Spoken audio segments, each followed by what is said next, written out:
The first time I caught the night bus was pure chance. I'd heard the legends, of course. We all had. Urban legends are a big thing where I live. I suspect it's partly because I hail from an unremarkable and frankly dull provincial city that has little else going for it. Kids growing up around here don't have much to do, and so their imaginations tend to run wild, with escapism being all the rage. My friends and I were obsessed with urban legends during our formative years, gobbling up the tales whispered in the playgrounds and later posted by anonymous posters on online forums. We found the legends both frightening and exhilarating, bringing excitement to our otherwise boring lives. It would be fair to say that I was quite naive back then. Some of my friends were more cynical, but I truly believed them all. The vanishing hitchhiker of Spencer Street, the South Side Troll Man, and the White Lady of Croft Manor were a few of my favorites. My friends and I took on the role of amateur sleuths, investigating every site and searching for any evidence of these legendary cryptids and otherworldly entities. To my extreme disappointment, we found nothing. No ghosts or ghouls, no monsters, and no signs of anything out of the ordinary. Eventually, I too became cynical, concluding that all such legends were just childish nonsense and I was wasting my time pursuing them. The last bus was another of the local myths that we'd heard growing up, and I'd assumed it was bullshit like the others, but now I know better. Officially, the last bus out of the city center leaves at 1:45 from the bus depot on High Street.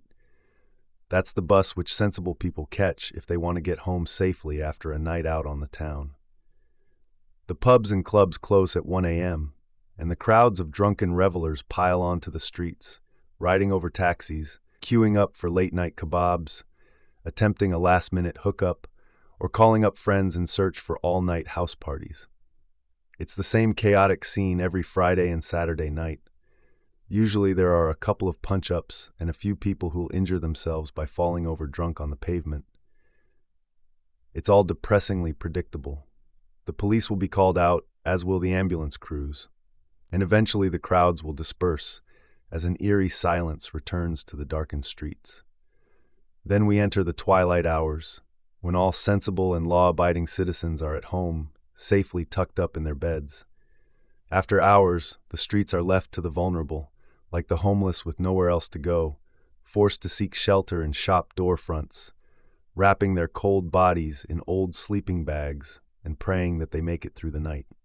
And then there are the predators, the ones that your mother warned you about. The gangs of thugs who patrol the streets, their blood up as they search for a victim to violently attack.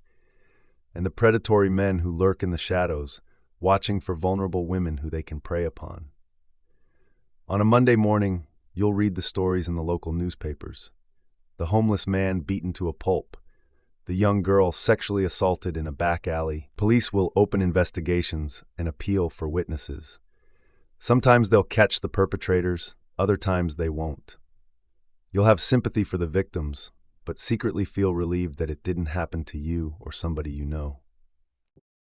But in these cases, the culprits are human monsters, made of flesh and bone, and not the otherworldly fiends I tried to chase. During my cynical years, I believed these human predators were the worst thing out there, that they owned the twilight hours before the dawn. But I was wrong, and now I know the truth. There are far worse things that lurk in the shadows. The first occasion I caught the night bus came during a difficult time for me. I just turned 21 and had split up with my partner of 2 years. Looking back, I now see how the breakup was the best thing for both of us. But at the time, I was devastated and so angry. My friends had taken me for a night out on the town in the hope it would cheer me up. A nice idea, but unfortunately it didn't work out that way. I drank way too much, starting on the beers and moving on to shots of hard liquor. We went to a club where I made several embarrassing and unsuccessful attempts to hook up. As if that wasn't bad enough, I then started a fight with my best friend, throwing a punch at him before I got thrown out of the club by the doorman and foolishly decided to walk the streets alone in a drunken stupor. Somehow, I managed to avoid getting beaten up or falling on my face and cracking my head open on the pavement. Instead, I managed to stagger to a bus shelter, not realizing in my inebriated state that the official bus service had finished for the night, and there wouldn't be another one due until morning. I remember laying down to rest on the bench, and I must have passed out, because I woke up several hours later and saw the streets were empty. I was all alone, or so I thought. My heart almost jumped out of my chest when I saw the old bus driving down the street towards me, emitting black smoke from its exhaust pipe as it came, its noisy engine interrupting the previous quiet. The vehicle was partially illuminated by the streetlights, although I noted with some concern how the lamps flickered as the bus drove by them. The vehicle looked like a throwback from the 1960s, the kind of ancient tin can on wheels you'd expect to see at a classic car show. Unlike the modern vehicles we're used to, those that glide along the street quietly, this old rust bucket rattled along, noisily looking as if it could break down at any moment, but instead it kept coming, driving down the empty road and coming ever closer to my shelter. I noted how there were no emblems or motifs painted on the side of the bus, and no destination name was shown above its front windscreen. The vehicle's exterior was painted all in black, and even the windows were tinted, meaning I could not see who or what was inside. I felt a cold chill run down my spine as I recalled the details I'd heard about the last bus legend, one of those I'd read and studied during my youth. The vehicle I was seeing before me matched the description of the coach in the stories, the phantom bus that appears on an abandoned street in the early hours, offering lifts to the weary and needy. I came close to panic in that moment, wondering whether I was dreaming or suffering from a paranoid delusion.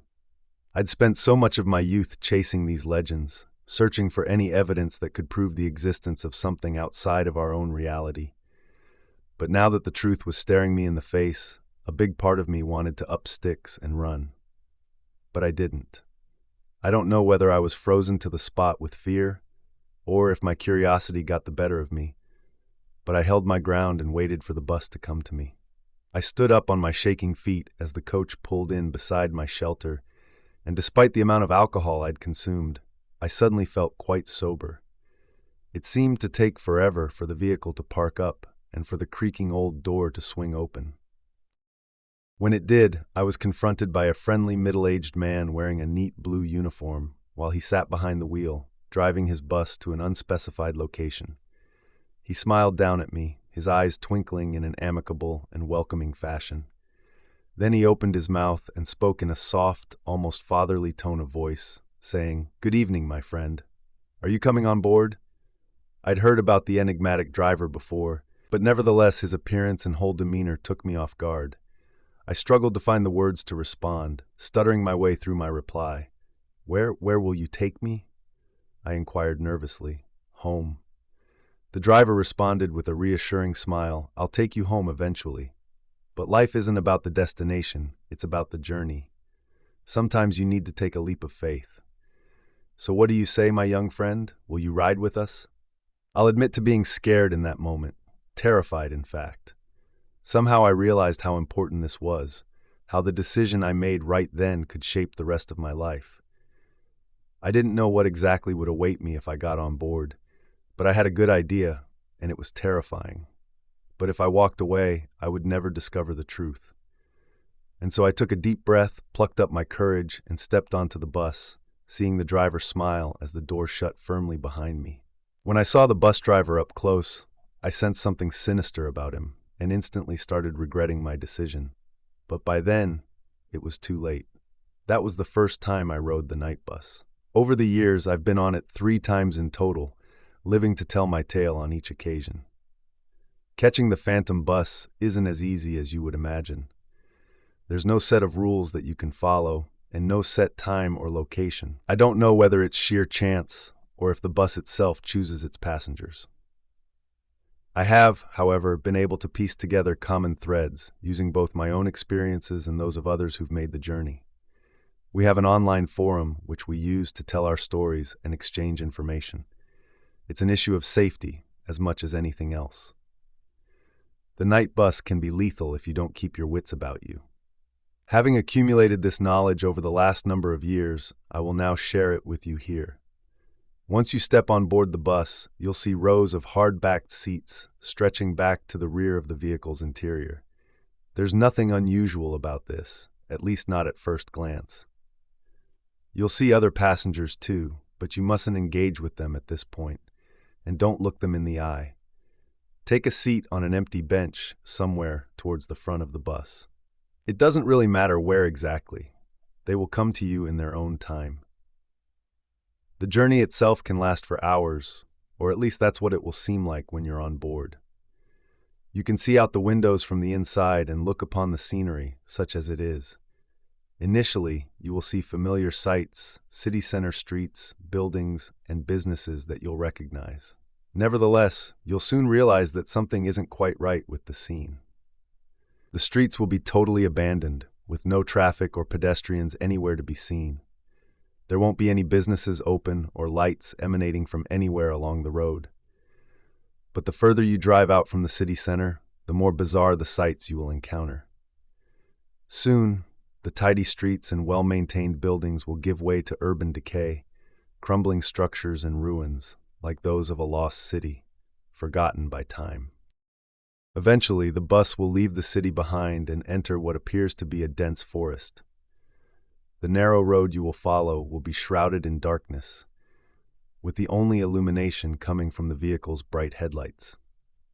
If you glance into the woods on either side of the road, you will occasionally catch a glimpse of shadows moving behind the tree-lined, strange figures and unidentified animals with glowing red eyes glaring through the darkness. You'll see these unnerving creatures for only the briefest of seconds as the bus drives through, and then they'll be gone. At first, you'll think it's just your fertile imagination playing tricks on you, but deep down you'll know that there is something evil lurking in those woods. By this point in the journey, it should become clear that you're no longer in the realm of the living. I don't know where the bus takes you, but I do know it's not wise to stare out the windows for too long. What lurks out there can drive you mad, and besides, your focus should be on those inside the bus, as they pose the more immediate threat. My fellow online sleuths and I think of the passengers as lost souls. It seems certain that they are no longer part of the world of the living. There's something lacking in them, an important piece that is missing. Once you talk to them, and they will engage with you whether you want them to or not, you'll see the sadness in their empty, dead eyes. They want to latch on to you because you have what they want, life. That's why it's so important that you follow the rules. Don't let them get inside of your head, whatever you do. There are 6 entities you're likely to encounter once you set foot upon the bus, all of whom have their own unique traits and tricks, which they'll attempt to use against you. Based on the shared experiences of our forum members, I have pieced together a description of each one of these otherworldly entities. Firstly, there's the driver, whose physical description I've already covered. The driver's first job is to get you on board. That's why he'll appear to be so friendly and welcoming, enticing you to take a ride on his bus. However, once the door shuts behind you and the bus starts moving, you'll see the driver's smile falter ever so slightly as he breaks eye contact and focuses on the road. Despite this, the driver is a benign figure who plays a small but important role in the events which follow. His job from this point onward is simply to drive, and he does keep his promise to you. He will bring you home eventually, assuming you don't fall foul of any of the spirits during the drive. Like I said, the journey will seem to last for hours, but when he drops you off on your home street, back in our realm, no time will have passed whatsoever. He lets you off, smiling once again and saying, "Have a nice evening. Hope to see you again soon." And you'll be left standing on the pavement outside of your home, bewildered and still in a state of shocked disbelief as you watch the phantom bus drive down the road before it inexplicably vanishes at the end of your street.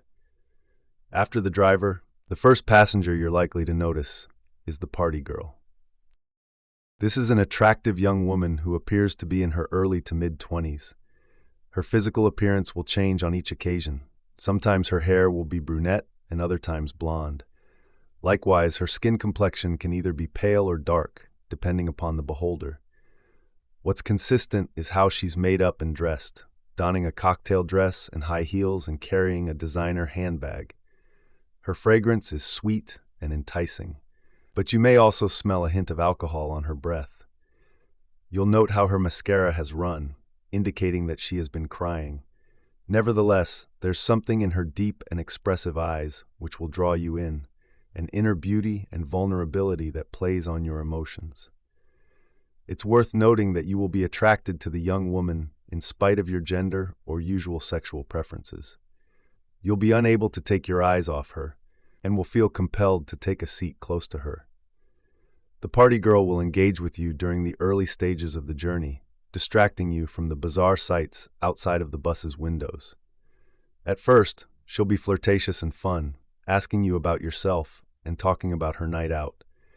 But soon the conversation will take on a darker tone, as the girl tells you about a tragic event from her past, childhood abuse, a violent ex-partner, or the death of a loved one. The story will vary each time, but will always be one of sadness and suffering. Your heart will go out to her, even if you're not usually an empathetic person.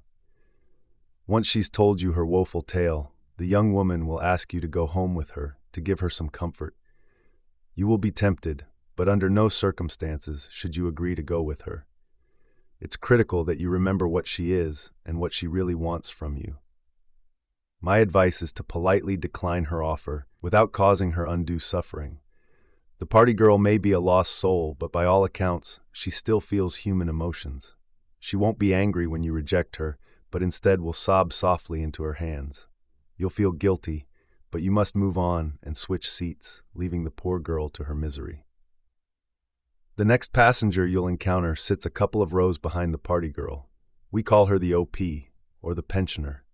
She's an elderly woman, probably in her 80s. Her white hair in curls, wearing a shawl and a heavy winter coat, and with a shopping cart on wheels parked underneath her seat.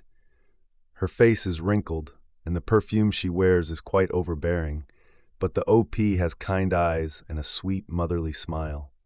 She'll remind you of an elderly relative like a grandmother or great aunt, and you will feel an affection towards her. A woman of her age and appearance is the last person you'd expect to find riding a night bus during the early hours of the morning, and yet here she is, another lost soul trapped on a journey that never ends. The OP will speak with you in a kindly, wholesome fashion, asking about your life and your family, while also entertaining you with anecdotes from her long and interesting life. You truly will feel at ease talking with her, but you mustn't forget what she really is. The conversation will end with the woman asking you to accompany her home to help with her shopping or something like that. She'll offer to prepare you something to eat, your favorite meal or snack, whatever that may be, and she'll offer to put you up for the night. Again, you'll be tempted, but you must say no. On this occasion, it doesn't actually matter how politely you refuse her offer. Whatever you say or do, she will react with absolute fury, screaming every obscenity under the sun as her face screws up with anger. It's the last thing you would expect from a seemingly sweet old lady, but this is what will happen. As soon as she launches into her hateful tirade, you should leave your seat and move further down the bus, and you would be wise not to engage with her again for the rest of your journey. The next passenger you'll meet is a scruffy, middle-aged man known as the drunkard. He sits close to the back of the bus and is perhaps the type you would expect to find on a late-night service.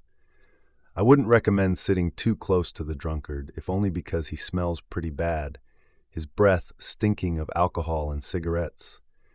You'll note how his old clothes are soiled and torn, and his unkempt beard will be badly matted. You probably won't wish to engage with him, but the drunkard will begin a conversation with you regardless, and against your better judgment, you'll get drawn in. The drunkard will turn out to be surprisingly intelligent and insightful, seeking to educate you on such matters as religion, philosophy, and scientific theory. He'll tell you a story in the form of a parable or fable, one with a dark twist to it. When I first met the drunk, he recounted to me the tale of the frog and the scorpion, one that demonstrates the cruel and destructive nature of life. Next, he'll remove a silver hip flask from his inside jacket pocket and offer you a drink. Regardless of your alcoholic preferences, you'll be tempted to take a sip. The drink will smell so sweet and inviting, but of course you must refuse him. After you turn down the drink, The drunkard will shoot you an angry look before shaking his head and saying, "You're a damn fool, a stupid little child. You have no idea what you're dealing with. This is your cue to move on." Now you'll notice how the first three passengers are trying to draw you in, using whatever charms or supernatural powers they have at their disposal. Their ultimate goal is to trick you into leaving the bus. Needless to say, you must not do this, not if you want to make it home. Nobody knows what exactly happens to those who fall into one of their traps. We do know that several members of our forum have vanished without a trace over the years, and my city has a long history of unexplained disappearances. The fourth passenger is different from the rest, however. He is a young male who sits on the back row whilst listening to headphones linked up to an 80s-style Walkman. We call him Headphones Guy. And it seems all he does is listen to music, his eyes closed as he taps his foot to the beat. The Headphones Guy will not attempt to engage with you or even acknowledge your presence. That's not to say he isn't dangerous, however.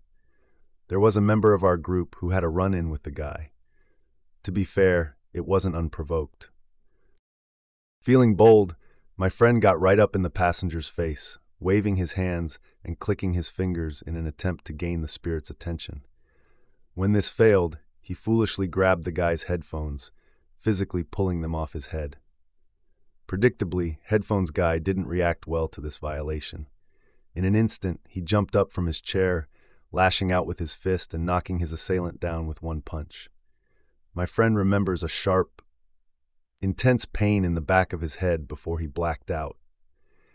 The next thing he remembers is waking up in his own bed the next morning with a broken nose and a nasty gash on the back of his head.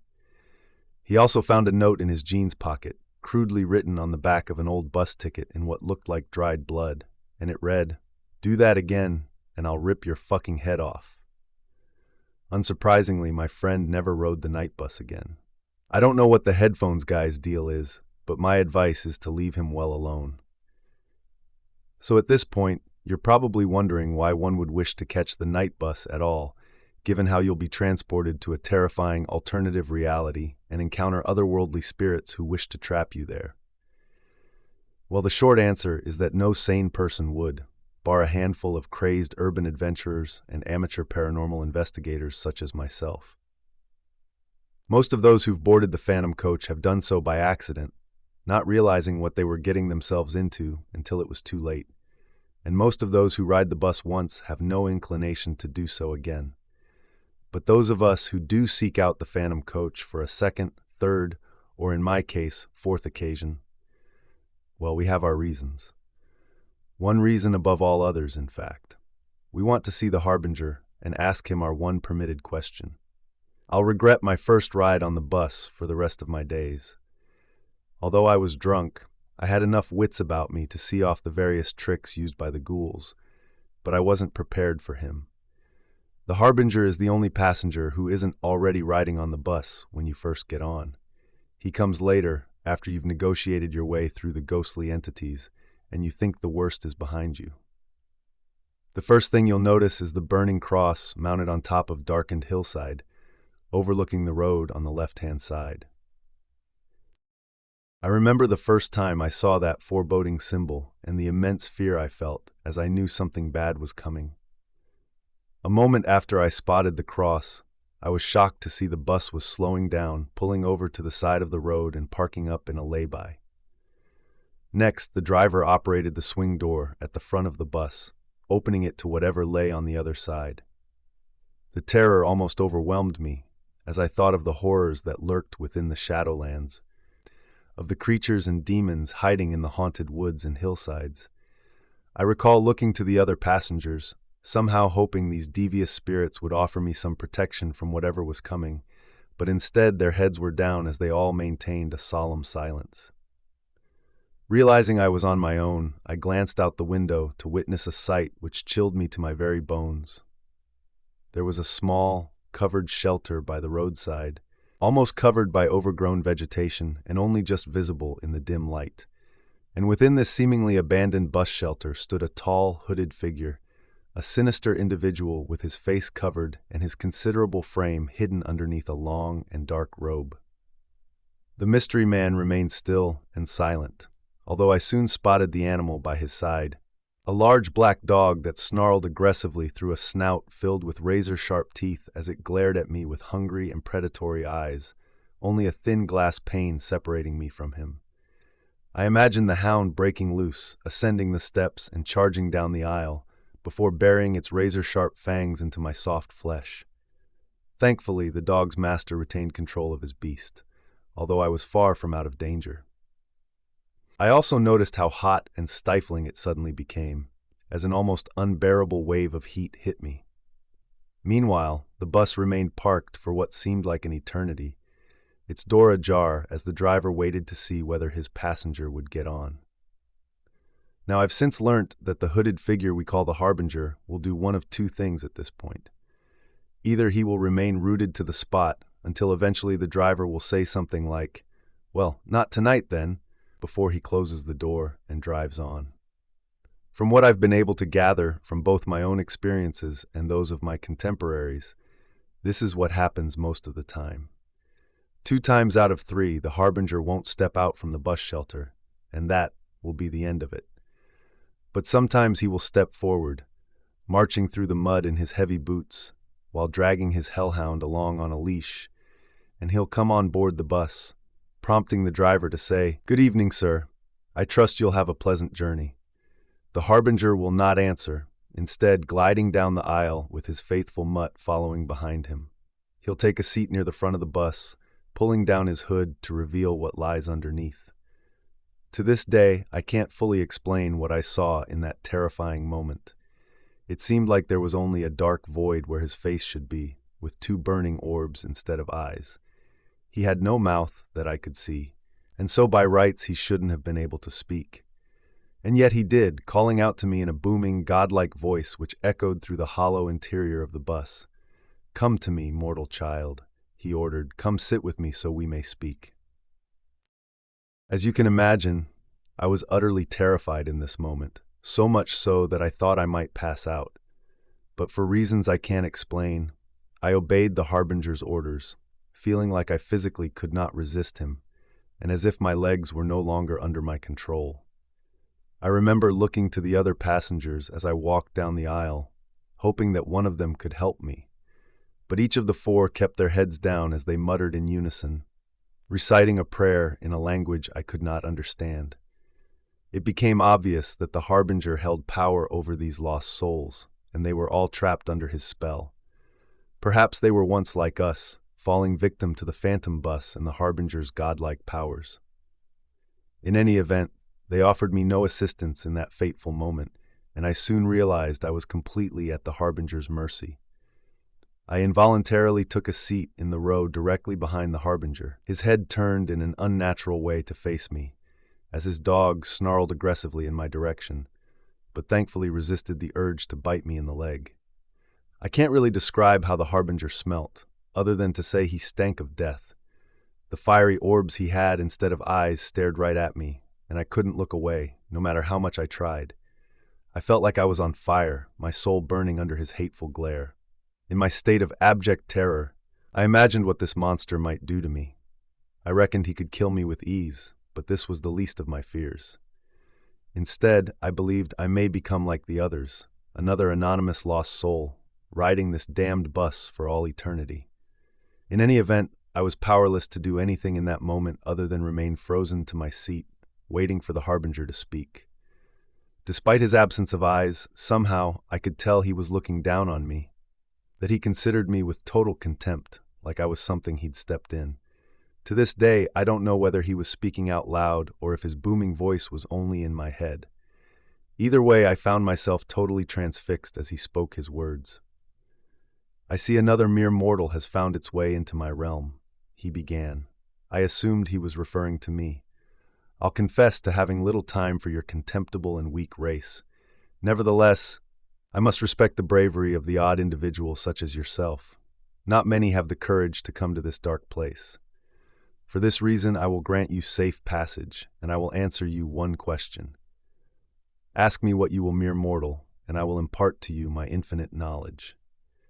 Now, this is a moment I've replayed over and over again in my mind over the years. I literally could have asked the Harbinger anything. The winning lottery numbers, who killed JFK, the meaning of life. He sees and knows everything, and the possibilities are limitless. One of the guys on our forum asked the Harbinger how he would die, and was told that his vices would kill him within 6 months. Well, this guy was an addict, but he laughed off the Harbinger's warning and continued using. 6 months later, he was dead from an overdose. And then there was a young woman who, at the time of her encounter with the Harbinger, was stuck in an abusive and controlling relationship. She asked the entity what would happen if she stayed with her asshole boyfriend. Well, she was told that her life would end unless she broke off the relationship. This proved to be the motivation she needed to leave him, and about a year later, the bastard was arrested for murdering another girl and ultimately sentenced to life in prison. But of course, I didn't know any of this at the time. I felt nothing but pure terror as I sat frozen to my seat, quaking in my boots as the Harbinger glared down upon me with disgust. In that chilling moment, I could only think of one question to ask, which I stuttered out from my trembling lips. What? What are you? I swore I could hear the creature scoff with contempt before he gave his answer. My poor child, he bellowed. Alas, you humans will never fully comprehend what I am and what I represent. Nevertheless, I owe you an answer, and so I shall explain in the simplest of terms. I am the past, the present, and the future. I see all from where I stand, and yet I have sworn not to intervene in the mortal realm. He paused momentarily, turning his burning orbs towards the darkened landscape outside the window. This world you see before me is my kingdom, my domain. I offer sanctuary to those who have nowhere else to go, giving a home to those lost souls trapped between the mortal and eternal realms. Perhaps you will come here one day and become a permanent resident of my dark realm, or perhaps not. You could have inquired after your ultimate fate, of course, but you choose not to do so. But I have answered your one permitted question and fulfilled my obligation, and now, my child, I will bid you farewell. With that, he rose from his chair and summoned his hound, gliding down the aisle as he made for the exit. I was flabbergasted and in a state of shock. I still had so many questions to ask, and I opened my mouth without thinking. Wait, I called after him, instantly regretting my decision to speak. The Harbinger turned sharply, his orb-like eyes burning ever fiercer, his hound growling as it bared its sharp teeth, pulling on its lead as it tried to get at me. When the Harbinger spoke again, his tone became angry and threatening. Heed my warning, you damn fool. I have tolerated your presence in my realm thus far, but do not test my patience. I can inflict pain upon you, which goes beyond your worst nightmares, and I will not hesitate to do so if you break my rules again. I felt all the blood drain from my face, and my whole body shook uncontrollably as sheer terror overcame me. Needless to say, I did not utter another word. Instead, I watched on in shocked awe as the Harbinger glided down the aisle, dragging his snarling hellhound with him. The driver brought the bus to a slow halt to allow the godlike creature to disembark. I began to feel pangs of relief as I thought my ordeal was nearly over, but there was one last twist to his macabre episode. As the Harbinger stepped off the coach, my fellow passengers suddenly shot up from their seats, all simultaneously turning in my direction. To my horror, I saw how their eyes had turned jet black, and their mouths were opened wide, revealing gaping black holes. It seemed like they were all trying to scream, and yet no sound was emitted. And then I saw what was lurking in the darkened woods on either side of the road, hundreds of fiery red eyes emerging from the tree line, belonging to unholy beasts that howled like wolves in the night, everyone focused upon our bus. I screamed out in terror, fearing that the Harbinger had changed his mind and was summoning his hellish minions to tear me to pieces. The howling rapidly increased in volume, becoming so loud that I was near deafened. What happened next remains something of a blur in my memory. I recall the horrific din and the pressure built up inside my head until I thought my skull would explode. Suddenly, there was a blinding flash of light, forcing me to hide my eyes underneath my hands. A moment later, I opened my eyes again, only to discover that the beasts had vanished, as had my ghoulish fellow passengers. I was on my own inside the bus, just me and the driver, as we continued down that lonely stretch of road. I have very little recollection of the rest of that journey. I don't think it was much longer before we left the dark realm and returned to the city streets I knew and recognized. When we arrived on my home street, I could not believe it, thinking this was another trick. I sat still in my seat for some time, until eventually I needed to be prompted by the driver, who called out to me saying, "You're stopped, my friend. Come on now, please, I can't wait here all night." With some trepidation, I walked down the aisle and stepped off the bus, feeling the cool, fresh air against my skin as I returned to the realm of the living. I recall the driver wishing me good night and saying he would see me again before he drove away. So that's my story, but it's not quite the end of it. You may well ask why I didn't abandon my obsession with the phantom bus after my terrifying encounter. Well, for a long time I did, but in the end my curiosity got the better of me. I don't like the uncertainty of life, of not knowing what lays before me. I used to think that's just the way it is, but now I know better. The harbinger is out there, and he can provide the answers I need.